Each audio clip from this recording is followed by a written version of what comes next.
العالمين والصلاة والسلام على رسوله محمد وعلى آله وأصحابه أجمعين. أما بعد، فأعوذ بالله من الشيطان الرجيم. بسم الله الرحمن الرحيم.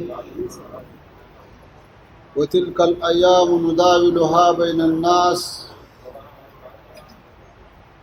وقال الله تعالى: إنما يخشى الله من عباده العلماء.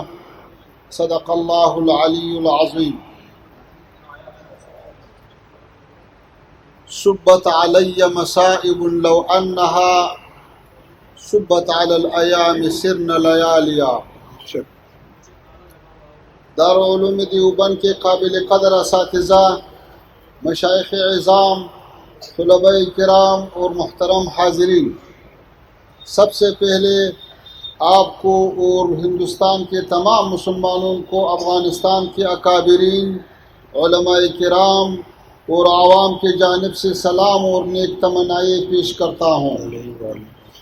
آپ کی بسعادت اور خوشحال زندگی کا طلبگار ہوں۔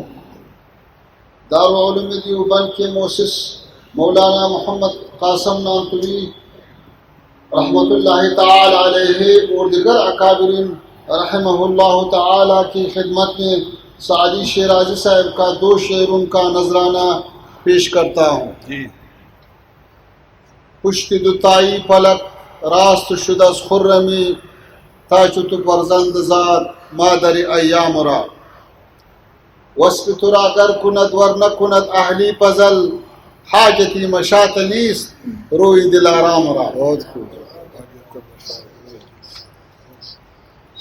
محترم حاضرین، برصغیر ہند کے مسلمانوں اور افغان عوام کے درمیان تعلقات کی تاریخ بہت پرانے ہیں، جو 10 صدیوں سے بہت زیادہ عرصہ پر محیط ہے۔ یہ صرف افغان سلاطین نہیں تھے جنہوں نے اسلام پہنچانے میں اہم کردار ادا کیا، جن کے ناموں سے ہندوستان کے مسلمان واقف ہے، بلکہ علمی لحاظ سے یہ تعلقات اتنے مضبوط ہے کہ ایک دوسرے سے ناقابل شکست ربط اور اتصال رکھتے ہیں۔